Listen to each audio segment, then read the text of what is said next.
Luna Ascending by Zaina Wilder. Copyright Zaina Wilder 2024. All rights reserved.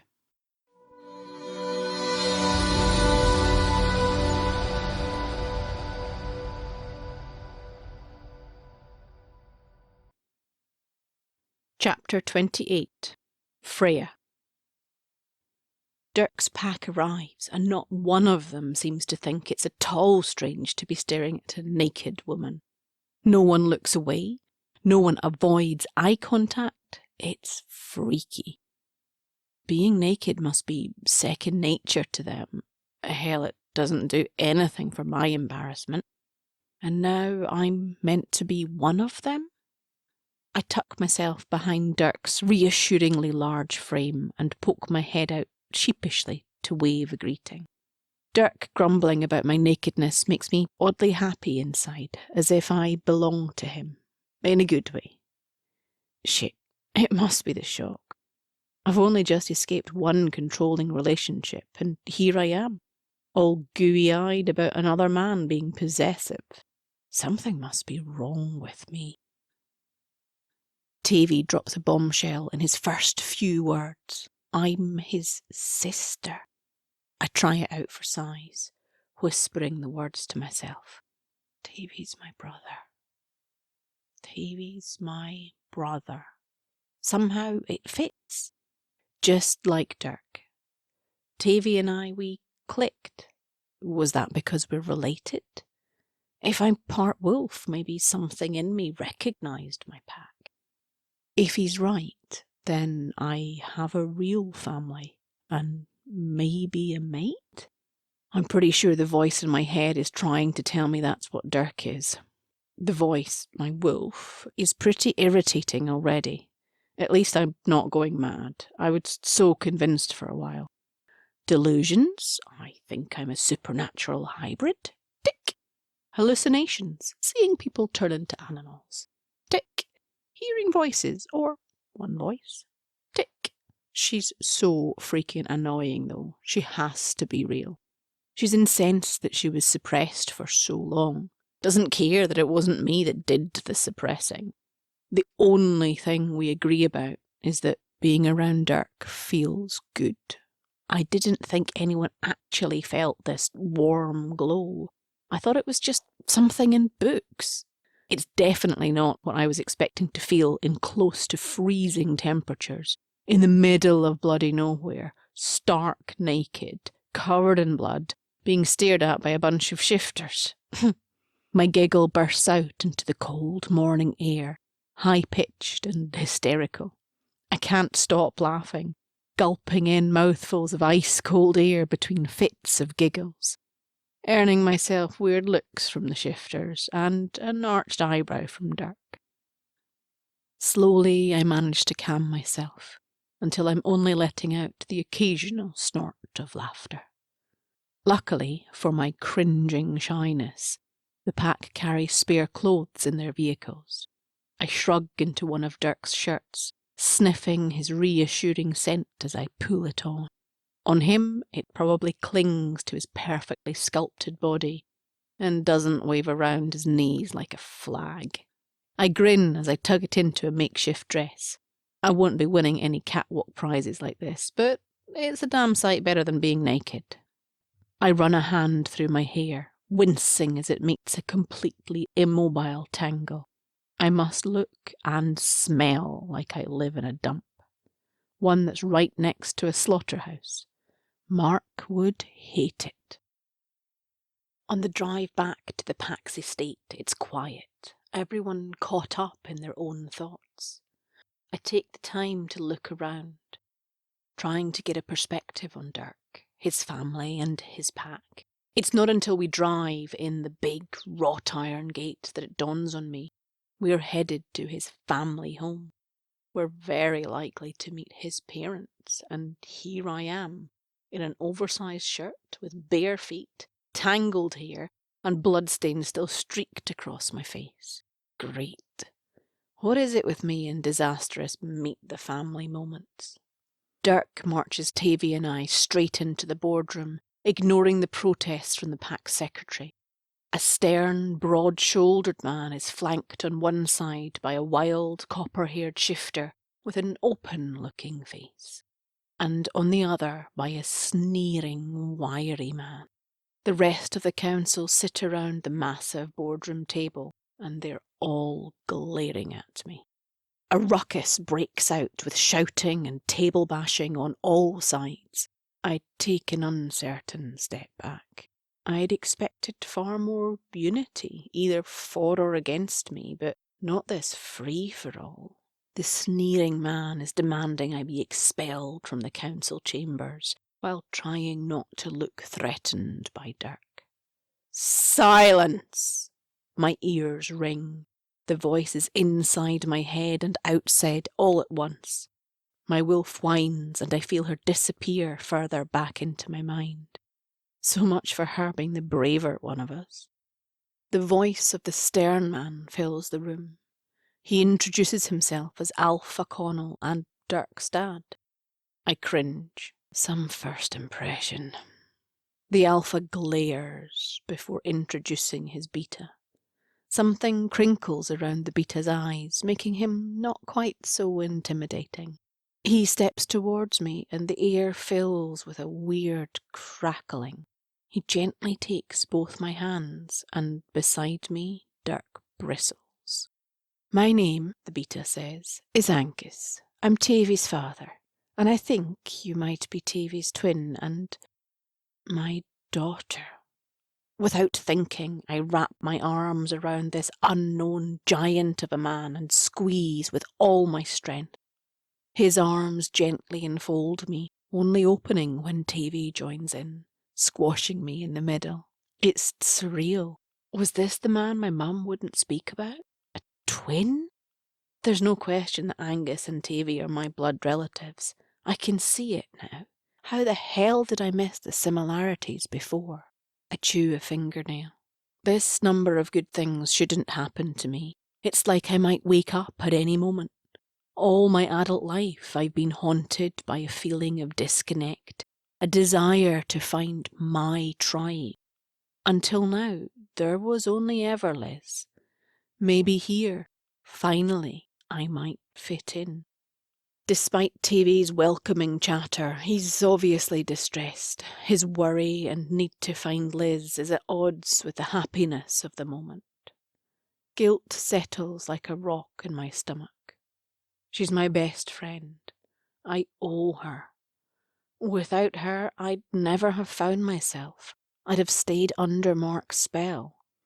She can say I told you so about Mark until she's blue in the face. I don't care. I just need her here. Safe. Theories about the Coven's trickery fly around the room, and plans for a counterattack form. Finally, after significant prompting, I'm excused to get cleaned up. The mostly male council members look at me a little askance, blatantly not familiar with the idea anyone might be uncomfortable in blood-stained clothes. I allow myself a wry grin. Shifter culture is going to take some getting used to. Freya, I'd like to stay and continue planning. Can I leave you with my sister? Just while you get cleaned up. Dirk looks wretchedly apologetic. I can see he's torn between staying with the council and not letting me out of his sight. I peer at Dirk's sister, Aurora, who's hovering by the door. We were only briefly introduced. I can't really put my finger on it, but something seems off. After ignoring my instincts for so long, I won't. Not again. Before I follow her, I pull Dirk aside. You stay, but Dirk, what's wrong with her? She feels wrong. He takes a deep sigh while gesturing Aurora closer. A long story, Freya. She's lost her wolf. My eyebrows shoot up. That's even a thing? Dirk continues, looking pensively at the floor. The Coven separated them somehow, and we've maybe not given it the attention it deserves with everything else. I don't know how to help her, or even talk to her anymore. Aurora flinches, but Dirk seems oblivious to her discomfort. Okay, well, something to focus on going forwards. You get back to the council. I'll be fine. I can't wait to have a damn shower in peace and quiet. As he stomps off, I take a deep breath before turning to the girl. Well, that must have been awkward, having him talk like that, like you don't have ears either. It earns me a slow smile. Good enough to start with, I guess. Aurora shows me to Dirk's room and points me in the direction of the bathroom before vanishing. I'm a little disappointed. I'd like to talk with the lithe young girl who moves like a shadow. It can't be easy living in a pack and not having your wolf. I peel off Dirk's shirt and start toward the shower. I don't get far. My blood-streaked reflection catches my eye in the mirror. I'm still staring at myself when Aurora marches back in, startling me. I grab a towel from her to cover myself, which earns me a disapproving glare. Most people take a shower and clean the blood off before using the towels, Aurora says quietly. I burst out laughing, grinning at her. I like you already. Aurora's eyes widen a little. Thanks, I think. Now shower. She leaves me alone in the bathroom after squeezing my hand. I stand, frozen on the spot as the door clicks shut. I can't be sure, but just for an instant, before the girl dropped my hand, I was sure I could sense a wolf. My own wolf hums quietly in agreement. We felt something. Once I'm showered and dressed in Aurora's clothes, I feel more like myself. Like myself, but better. Hellfire, it's so confusing. My stomach growls ferociously. Somewhere in this house I can smell cooking, and suddenly I'm half starved. My nose leads me unerringly to the kitchen. I'm just tucking into a pile of pancakes and slurping down a steaming mug of coffee while giggling with Aurora when Dirk finally tracks me back down. I'm aware of his presence in the doorway, watching before he announces himself, but Aurora seems oblivious and jumps when he speaks. Happiest I've seen you in a while, sis. He grins, stealing her last bite of pancake. I laugh, watching his little sister lay into him for the theft.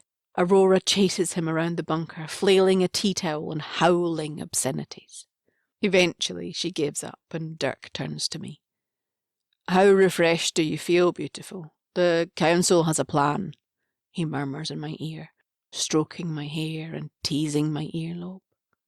Stop it! This has to wait. We have to wait. I owe Liz. We have to find her. Play your cards right and you can have your wicked way later. I flash him a teasing smile and enjoy seeing him swallow hard before pulling his hand away reluctantly. Later, beautiful. It's a promise and a threat. His eyes gleam, and a deep heat immediately pools in my belly. This man, how is he undoing me just with his words? We both owe Liz. Let's go then. Tavy's been able to sense her, but even he hasn't been able to mind-link her. Dirk's words are rushed. He seems uncharacteristically nervous. Tavy wants to use your power and your twin connection to strengthen his link with Liz. Like some kind of living battery pack, he grumbles, charmingly uncomfortable with the idea. I'm more than game. I'm nowhere near fully recovered, but if I can help find my best friend, then I'll give it a shot. Can I do anything? A mournful voice asks at my shoulder, and I look up into the suddenly sad face of Aurora. I feel so useless! The teenager stomps out the room without waiting for a reply. After a few false starts, I get the hang of how to boost Tavy's mind link. Initially, we accidentally boosted my powers instead of Tavy's. There's now a hole burned in the boardroom floor, a partially exploded mirror, and a temporarily deafened Dirk to testify that we got it a little wonky. Luckily, no one seems to mind much. It's a steep learning curve. We take a little break, coming back to it after a short meditation. I hold both Tavy's temples and push as much of my energy into him as I can. And it works. Tavy's eyes light up as he reaches Liz on their mind link. but the communication is jumbled somehow, as if they're talking through a thick pane of distorted glass. I can observe, but not interact. Liz manages to show us where she's being held. No words, just images. She's in squalid conditions, with several other shifters jammed in a cell together with no windows. Opposite her, in a similar-looking cell, there are a few humans, and we can sense feebly a witch in there somewhere too. Connected to him like this, I feel TV's distress as if it's my own. Its yawning, sick hole in my belly, an emptiness I didn't know could exist. Is this what losing a mate feels like? It makes you so vulnerable. Do I want this with Dirk? This risk? Of course we do, you nitwit. It's what the pack and belonging feels like, you under-socialised loner. I jump, hearing my wolf in my head. I swear, if she is going to be nasty, I will find a way to block her out. She grumbles quietly at that, but thankfully shuts up, letting me concentrate on my magic. My energy is draining rapidly. I've not had long enough to rest. Shit, it's not enough. I need to give more. We need more information than this. We need some clue about where Liz is. She's only shared a few vivid memories from when she was kidnapped. A couple of blurred images of the moments Marcel slowed his fast flow long enough for her eyes to focus. It's awful. I don't recognise any landmarks. How the hell are we going to track her down? A wave of despair washes over me as my strength slips away. Everything fades, and I spend the last of my energy giving Tavy enough time to reassure Liz that we are coming. My energy sputters like a candle in a draught before failing me completely. The link breaks and I fade quietly into bleak nothingness. My head pounds and my mouth feels like I've eaten sand. The whole room is unnaturally bright and noisy. Dirk is alternating between worriedly patting my head far too hard and arguing full volume with Renard. How long have I been out? Most of the council seem far more excited than they ought to be with the stupidly tiny bit of information that we have. Cursing, I drag myself up and dodge Dirk's pats. Tavy catches my eye and grins manically. I've missed something. We did it, Freya. I know that bridge. It's distinctive. I know it. Blinking slowly, it takes a few moments for my tired brain to filter what he's saying. I might not have recognised anything, but clearly Tavy did. We have somewhere to start the search. We really did it. The relief is amazing. We might actually find Liz, and I won't have to boost Tavy's mind link again. I would have done it, of course I would, but being a battery pack has drained me so much, I can barely move. I drift in and out of the council's plan.